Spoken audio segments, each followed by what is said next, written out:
ఈరోజు దేవుని వాగ్దానం 1 కొరింథీయులకు రాసిన పత్రిక 2వ అధ్యాయం 9వ వచనం. దేవుడు తన్ను ప్రేమించు వారి కొరకు ఏవి సిద్ధపరచనో అవి కంటికి కనబడలేదు, చెవికి వినబడలేదు, మనుష్య హృదయమునకు గోచరము కాలేదు. నా ప్రియ సహోదరులారా, దేవుడి రోజు మిమ్మల్ని ప్రేమిస్తున్నాడు. మిమ్మల్ని గురించిన దేవుడు ఆలోచన చాలా గొప్పదిగా ఉన్నది. ఆయన ప్రేమ గొప్పది కాబట్టి మీ కొరకు దేవుడు సిద్ధపరిచిన ప్రతీది కూడా కంటికి కనబడలేనిది, హృదయానికి గోచరం కాలేనిది, అదేవిధంగా దేవుని వాగ్దానం సెలవిస్తూ ఉన్నది. చెవికి వినబడలేని అంత అద్భుతాలు దేవుడు జరిగిస్తానని సెలవిస్తున్నాడు. కాబట్టి గొప్ప మహత్కార్యాలు, గొప్ప సూచక క్రియలు మీ జీవితంలో దేవుడు జరిగించి అనేక ఆశీర్వాదములు వెంబడి ఆశీర్వాదాల చేత దేవుడు మిమ్మల్ని నింపుతానని వాగ్దానం చేస్తున్నాడు.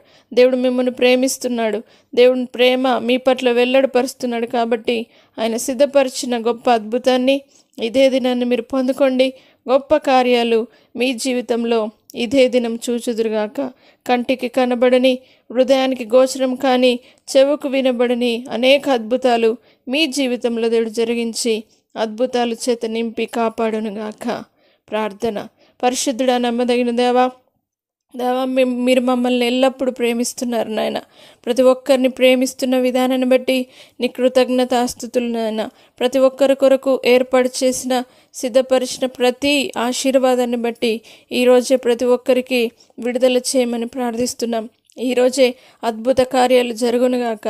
దేవా, అనేక కంటికి కనబడని, హృదయానికి గోచరం కానీ, చెవికి వినబడలేని గొప్ప అద్భుతాల చేత నింపి ఆశీర్వదించి నీ సన్నిధి నుంచమని యేసు నామమున వేడుకుంటున్నాం తండ్రి.